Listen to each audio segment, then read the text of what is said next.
What's up mga kabols? Sa video ito ay alamin natin ang mga kabalbalan, ang mga ginagawa ni Junmar Fajardo sa loob at labas ng court.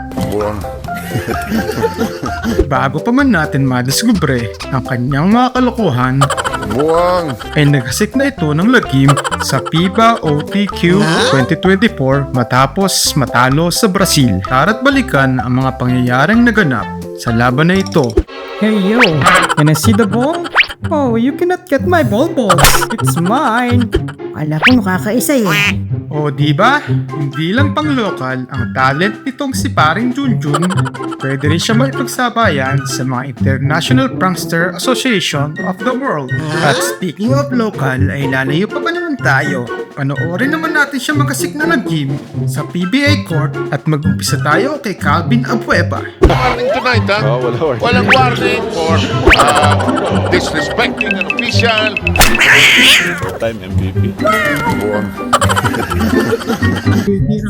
Calvin Sanford nakakuha ng offensive rebound din. Loko.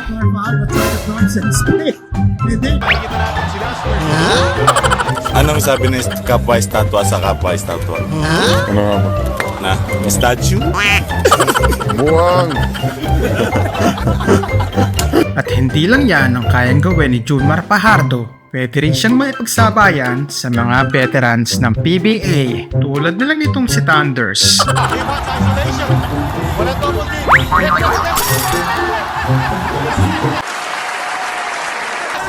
Spin move ni Benji Paras, ni Junmar Fajardo to give him an extra lift to get that elevation para makakuha ng slam dunk. Wheelchair din yun. At kahit nga itong si Prodo ay nasampulan din. Up!